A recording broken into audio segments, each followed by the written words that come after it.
La conférence sur le changement climatique au Maroc donne une lumière vive sur l'Afrique.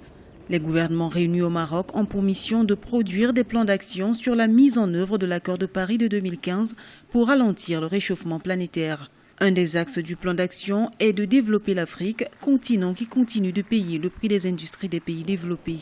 La conférence de Paris sur l'environnement avait annoncé entre autres urgences pour le continent la nécessité d'électrifier les pays africains avec des énergies renouvelables. La rencontre de Marrakech est le lieu de dire comment l'électrification du continent se fera malgré les difficultés financières et techniques observées. J'espère que l'Afrique bénéficiera de cette COP. Beaucoup de promesses ont été faites à Paris, comme l'électrification de l'Afrique. Paris a-t-il mis en œuvre efficacement le projet d'allocation de cet argent?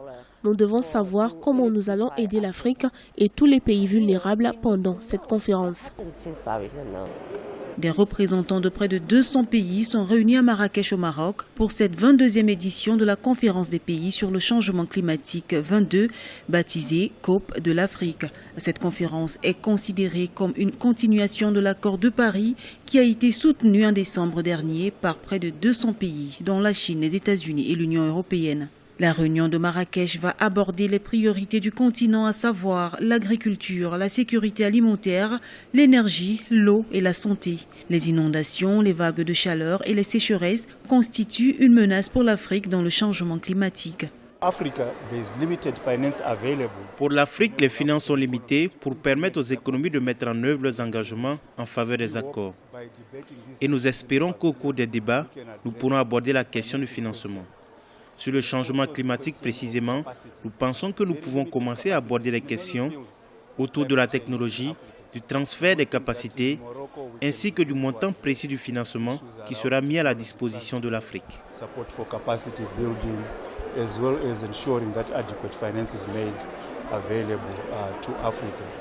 Le défi immédiat pour les négociateurs est la mise en application des clauses de l'accord d'ici la prochaine conférence sur le climat des Nations Unies. Aussi, la nécessité pour l'Afrique d'avoir accès au financement. Pour ce faire, un pavillon africain a été mis en place avec pour ambition de favoriser le rapprochement des ONG, les activistes et les sociétés civiles aux institutions de financement.